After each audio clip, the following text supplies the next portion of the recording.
Degree Services, to the Lions Club, to our Assistant Professor Rochelle Pagni, Angelica Corpus Maliksi, MSc Colorado State University, and to Miss Joyce Waitapo of Joyce Cares Mission, and of course, to PCKKI, Miss Katlea Jocolano. Sila po ang tinatawag naming consistent sa aming mga civil military operations and outreach who came all the way from Lanao del Sur. Ma'am Ace Mansilla Gacad of Matling Industrial and Commercial Corporation, MICC, ma'am, and to Mr. Jomar Rubrigat of the Bag. Both has been always a partner to every military unit assigned in Malabang and Balabagan, Lanao del Sur. To the CEO of MICC, Ma'am Ace, MBLT2 is very grateful for your support to the unit. Your delightful insights and perceptions about socio-political viewpoints and facets of socio-economic dilemmas have really helped us understand certain prevailing issues in your locality, particularly in Lanao del Sur. My staff and I will surely miss our Friday sessions together with your brother Sir Leonard and sister Lusalie. Last year, during the stay of the late Senator Rodolfo Biason, as we celebrated the battalion's Golden Activation Day, we really had a good conversation and both learned from him. His enthusiasm while having those conversations with the late Senator, I have witnessed his excitement and joy with Ma'am Ace. Thank you for welcoming him and accommodating one of the legends of the Philippine Marine Corps. It really means a lot to us, ma'am. To the local chief executives, first in the province of Lanao del Sur, I would like to mention and thank the following, which made the stint of Superstar Battalion in the province very memorable. I want to thank Honorable Raida D. Maglangit, the Mayor of Kapatagan, Honorable Edna Benito of Balabagan, Honorable Dagar Balindong of Malabang, Honorable Mesrod Balindong of Picong, and Honorable Nasif Maruhong of Marugong. Of course, to our good friend, the 2nd District Board Member of Province of Lanao del Sur, Board Member Tanji Makakodi. He was one of the recipients, sir, of the Philippine Navy Stakeholder Recognition Award 2023, given by no less the Flag Officer of Command Philippine Navy, Vice Admiral Toribio D. Adasi Jr. Board Tanji, as we used to call him, is very instrumental in every legal settlements that MBL2 have initiated and participated to resolve the local conflicts in our previous area of operations in Lanao del Sur. Board Tanji, thank you for all your efforts in helping the Superstar Battalion in trying to find compromise and common ground to resolve and prevent in Lanao del Sur. To the local chief executives of Iranon municipalities, namely Honorable Kahar P. Ibay, Mayor of Parang, Honorable Gloria Alcil Guru, of the Mayor of Matanog, Honorable Pamia Manalo Masurong, the Mayor of Buldon, Honorable Sulfikar Ali Ishpanda, the Mayor of Sultan Mastura, and Honorable Abdul Rauf D. Tumawis, the Mayor of Barira. Nais ko po magpasalamat sa inyo sa pagpapakita ng tunay na pagkakabuklod-buklod at pagkakaisa na siya ang susi sa ikauunlad ng mamayanang Iranon. Nung nalipat po ulit ang MBLT2 dito sa Iranon Municipalities last 01 May at muling umikot sa 5 bayan, naramdaman ko po agad ang masayang pag-welcome sa MBLT2. Sa aking pagbisita ay nakausap ko po ang 5 mayors dito sa Iranon Corridor at aking nalaman na marami po talagang magagandang tanawin at potential tourist spots na hindi pa nade-develop at nadidiscover ng general public. Perhaps one of the contributory factors to this prevailing stigma of never-ending conflict has been affecting and disturbing the peace here in Iranon areas. In line with the current government campaign of peace, law enforcement and development support operations, and of course, with 1st Marine Brigade's thrust for peace and development, tourism as its platform, not only to promote the hidden beauty of Eranon, but more importantly, to effect change on the perception of never-ending conflict that has been the stigma of this place. I want to applaud the 5 Eranon mayors here present, not only for their support, but also to their willingness to use their influence in the eradication of this stigma that has been the predominant socio-political debacle here in Eranon areas. Presently, the recent unveiling of tourist markers in Mount Makaturing in Barira and Binaan Falls in Buldon have not only showed the tourism potential, but also the solidarity among the leaders of Eranon. Kanina, sinasagawa ang First Eranon Peace Festival na nagpapatunay ng inyong magandang layunin para sa bayan ng Eranon. Makakaasa po kayo na ang inyong Marines ay patuloy na magbabantay at susuporta sa programa ng ating mga lokal na pamahalaan na nasa sakupan ng Eranon para sa ikagaganda at ikakaunlad natin lahat. To my Brigade Commander, Brigadier General Eric Macambak, sir, thank you for your trust and confidence. I have learned so much from your leadership, particularly on how you approach certain challenges and dilemmas.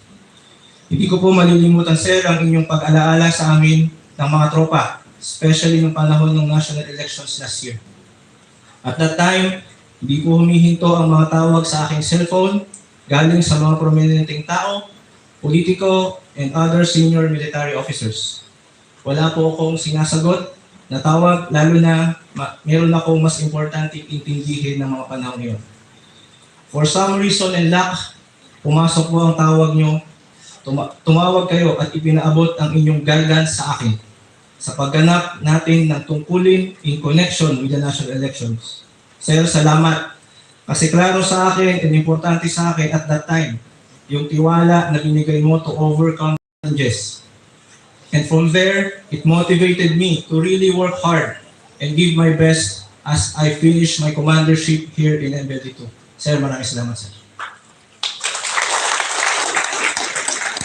To the officers and men and women of the Superstar Battalion, gusto ko po magpasalamat sa aking mga officers and staff na mahusay na pagganap ng kanilang tungkulin.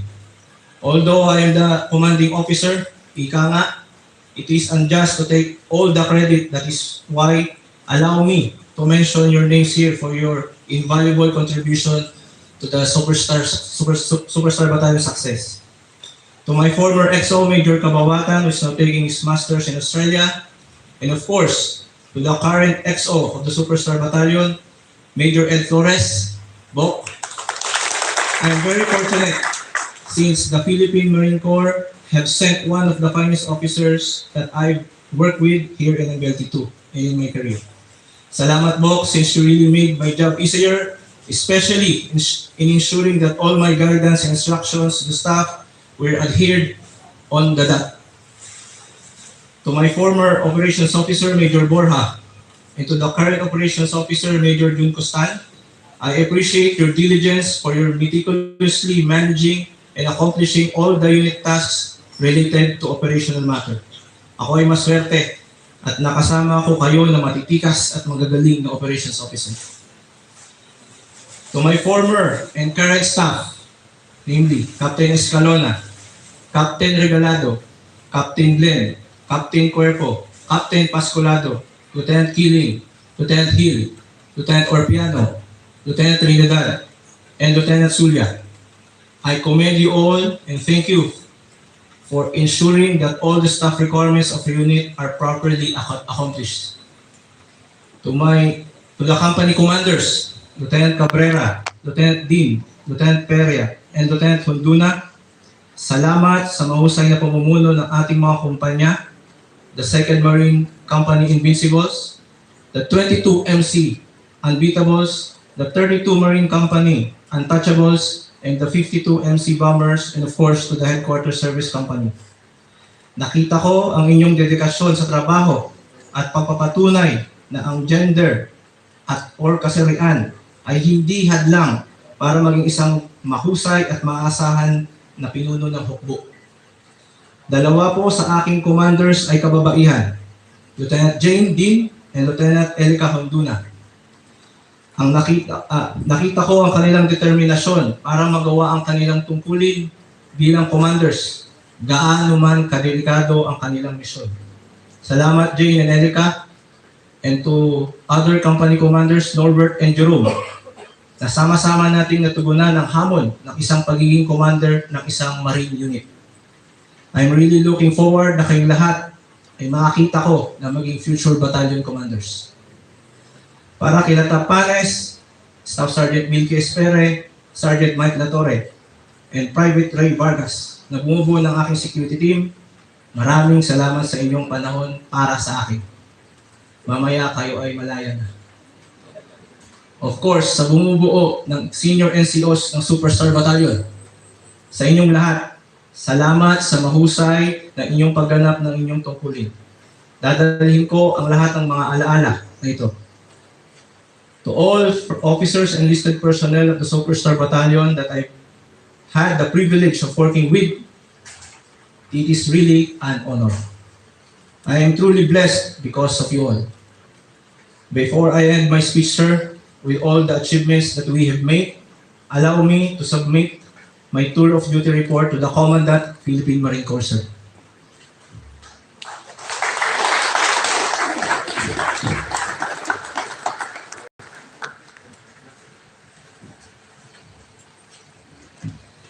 Again, maraming salamat po at mabuhay tayong lahat.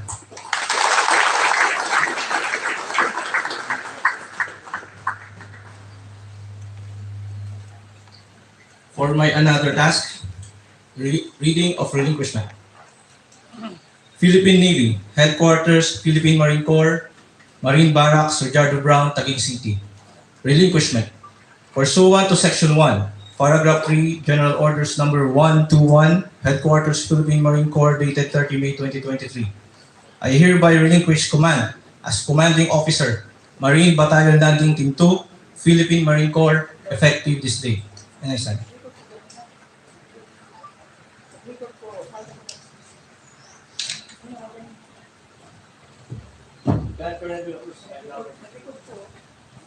At this juncture, the incoming commanding officer, Marine Battalion Landing Team 2, Lieutenant Colonel John de la Cruz, Philippine Navy Marines, General Staff Corps, will now read his assumption orders. Philippine Navy, Headquarters, Philippine Marine Corps, Marine Barracks, Ricardo Brown, Taguig City. Assumption. Pursuant to Section 2, Paragraph 2, General Orders Number 121, Headquarters, Philippine Marine Corps, dated 30 May 2023. I hereby assume command as Commanding Officer, Marine Battalion Landing Team 2, Philippine Marine Corps, effective this date, and is signed in your presence.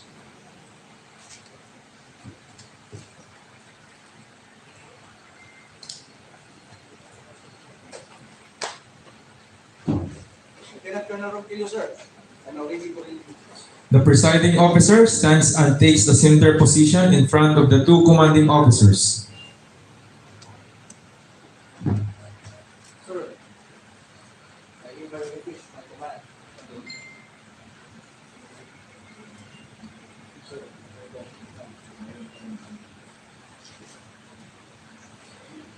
And now, may we call on the Battalion Sergeant Major of Marine Battalion Landing Team 2, Master Sergeant Ariel M. Mesa, Philippine Navy Marines, to come forward and hand over the flag to the outgoing commanding officer of Marine Battalion Landing Team 2 and pass it over to the presiding officer.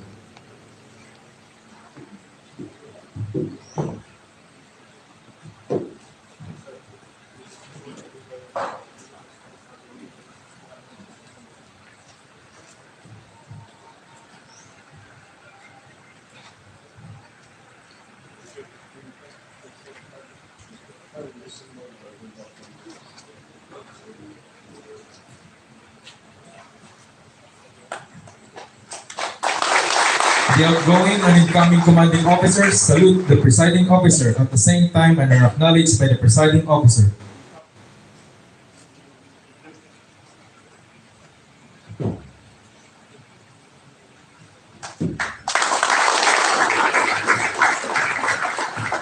Please be seated.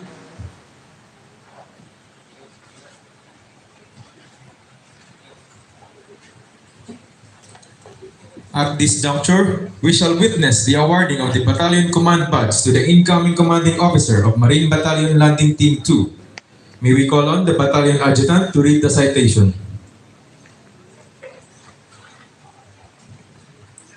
Philippine Navy, Headquarters, Philippine Marine Corps, Marine Barracks, Rodeardo Brown, Taguig City, dated 27 June 2023. General Order Number 131. Pursuant to General Orders Number 131, Headquarters, Philippine Marine Corps, dated 27 June 2023, the award of the Marine Battalion Command Badge ad interim is awarded to Lieutenant Colonel John A. De La Cruz, Officer Dash 14326, Philippine Navy Marines, General Staff Corps. This badge shall worn by subject during his incumbency as Battalion Commander and shall co-terminus with his relief from that position by command of Major General Rojas, Official Larry C. Batalla, Colonel, Philippine Navy Marines, General Staff Corps, Chief of Marine Staff, signed Eunice R. Kasawali, Captain, Philippine Navy Marines, Marine Corps Adjutant.